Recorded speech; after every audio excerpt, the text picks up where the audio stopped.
If you have not painted your board yet, please go and check out the painting technique tutorials on the YouTube page, or stick around for a whitewash tutorial.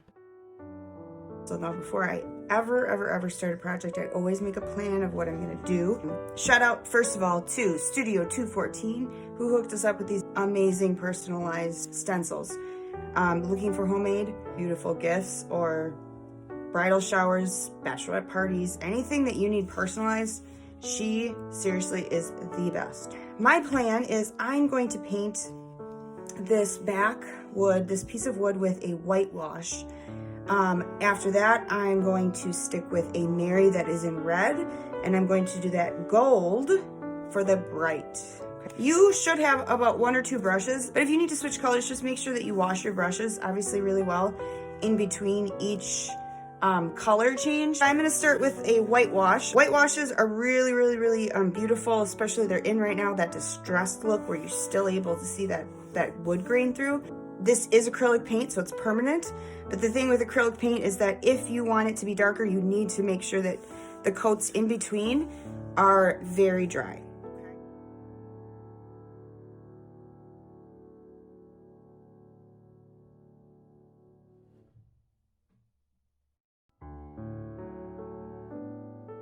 I'm gonna move on to the black part so I can show you both of these lovely techniques. You're gonna wanna definitely make sure that you are letting things dry in between. The more water you use, the more it will act as stain. It's something you can easily do in an apartment that's not so scary and crazy. The first thing you're gonna do is take off this white backing of your stencil. There's a top and a bottom, and just make sure that you're taking the white off first. Peel and roll slowly down, trying to avoid going too fast, and be very careful that those little tiny pieces that are cut off stay attached. So if you have any of the white that shows through, don't worry, you can grab that with a credit card. And the credit card technique really works if you need to just hold it down and sort of pull from a different direction. I'm using this credit card to kind of help it out. That way it comes off with the white backing. It does really work. So I successfully managed to get off the blue stencil with only minimal pieces that I have to remove. So carefully I'm just peeling those back, making sure that I am not grabbing the blue at the same time. Okay, all right, here we go. Let's get our board back out. Before placing your stencil, you're going to want to make sure that you just wipe it down with a very damp cloth just to get rid of any dust. Your stencil was cut pretty symmetrically, so just make sure you have even space on the left and the right, and the top and the bottom should be just a little bit overlapping. Make sure you press pretty firmly, getting rid of any air bubbles along the way. You can get a credit card out for this part, but I prefer to use my fingers just to be sure that I am getting every single bubble out. All right, at this point what we're going to do is we're going to take off this top layer of plastic very ever so carefully. So once again, we are pulling very flat against the board and very slow.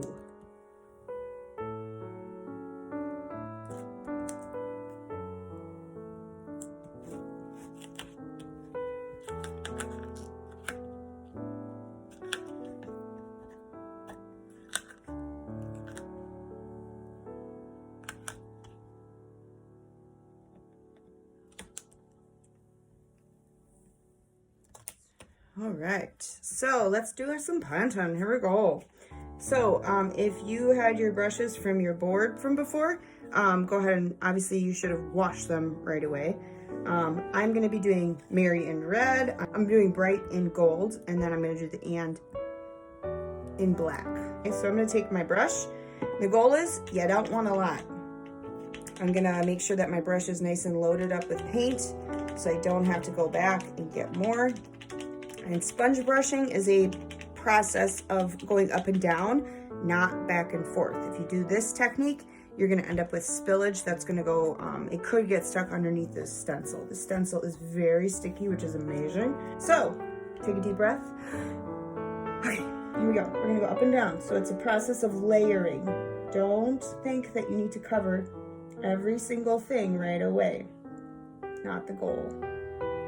Up and down, try not to over push. And just go in the direction of the letters.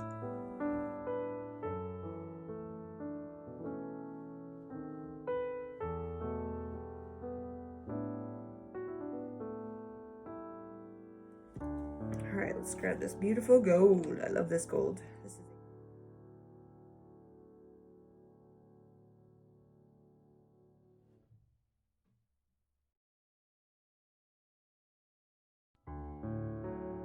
All right, and then we're gonna carefully take this off.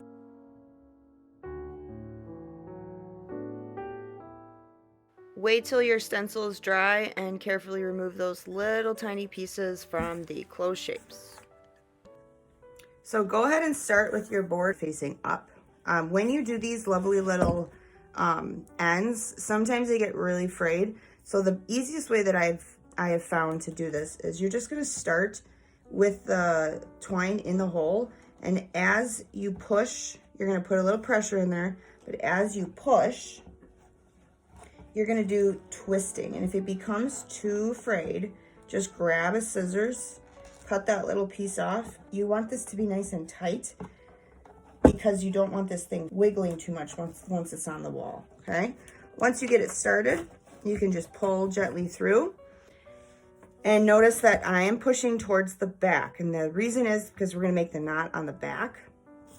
And I like how it looks when it's not across the front. If that is what you prefer, then go in the opposite direction. So I'm pushing and twisting as I go and waiting for that little other end to pop through. Check how much you have in the front. I am gonna keep this shorter, and then all you're gonna do, take your two ends together, make a loop around your fingers, take those two little tails, pop them through the loop, and pull tightly. Pull on both of these pieces so that way you get a nice tight knot. There we go. And that right there is your Merry and Bright.